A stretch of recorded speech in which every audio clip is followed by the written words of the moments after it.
आज हम लोग संक्षिप्त टिप्पणी करेंगे कि भारत की आंतरिक राजनीति में जो बदलाव आ रहा है वो भारतीय लोकतंत्र की स्वास्थ्य के लिए बहुत ही अच्छा है। यानी कि भारत में मोदी जी के नेतृत्व में सरकार तो अच्छी बनी, लगभग 2 टर्म सरकार बहुत ही अच्छा से काम की, आज भी कर रही है। लेकिन मोदी जी का जो मूल सिद्धांत था वो सिद्धांत को आज फॉलो नहीं किया जा रहा है। भारतीय जनता पार्टी में भ्रष्ट नेताओं को शामिल किया जा रहा है और विपक्ष के भ्रष्ट नेताओं को जेल में डाला जा रहा है। यानी कि सरकार द्वारा दोहरा मानदंड अपनाया जा रहा है जो जनता के नज़र में आ गया है। यानी कि जो भ्रष्ट लोग भारतीय जनता पार्टी में शामिल हो जाते हैं वे जो है भ्रष्टाचार मुक्त हो जाते हैं, लेकिन जो विपक्ष में रहते हैं वे जेल जाते हैं।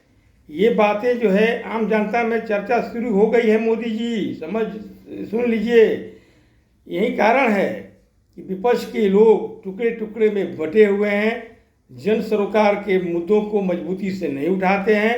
उठाते भी हैं तो इसे जनता हल्के में इसलिए लेती है कि हमारे देश के अपोजिशन का जो लीडर हैं राहुल गांधी, जिन्हें आज भी लोग पप्पू मानते हैं, उनकी सही बातों को भी मजाक में लिया जाता है।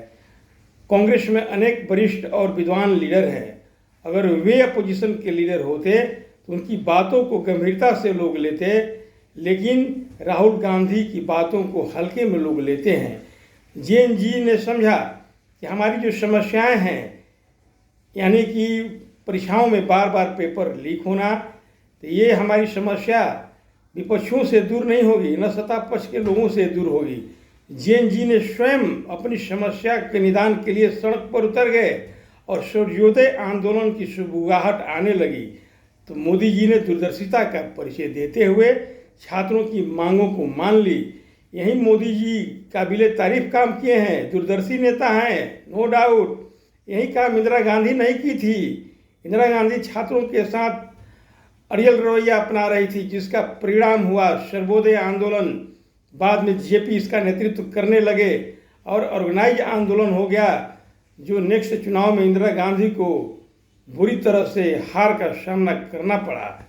लेकिन मोदी जी भांप गए थे कि भारत में दूसरी छात्र आंदोलन की शुरुआत हो चुकी है। उन्होंने 12 बजे नींद नहीं आई, उन्होंने सेल्फी मोड में वीडियो बनाकर माहौल को ठीक किया और छात्रों का 3 मांग उन्होंने स्वीकार किया। ये काबिले तारीफ है। मोदी की देश और दुनिया में प्रशंसा हो रही है।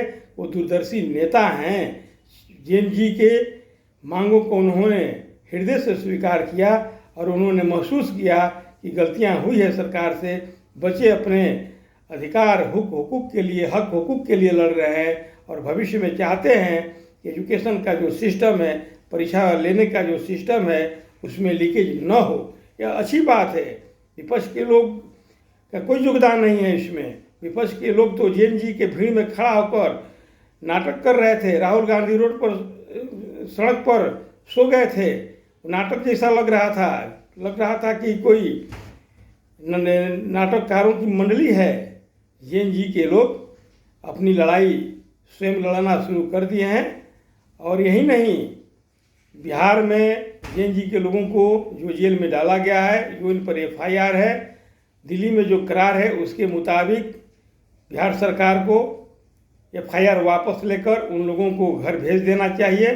नहीं तो जेएनजी वाले लोग कहीं बिहार आ जाएंगे तो बिहार सरकार के लिए मुसीबत बन सकता है। जब मोदी जी जैसा व्यक्ति हमारे देश को, युवाओं को सम्मान किए, सम्मान के साथ उनकी मांगों को मान लिए, तो बिहार सरकार यानी कि सम्राट सरकार अड़ियल रवैया क्यों अपनाए हुए हैं, उनको छोड़ देना चाहिए। और बिहार में बाईपोल इलेक्शन है, उसका भी बाई प्रोडक्ट इफेक्ट जो है चुनाव पर पड़ने वाला है। जेएनजी के लोग वर्तमान समय में भारतीय जनता पार्टी के सरकार से नाखुश हैं।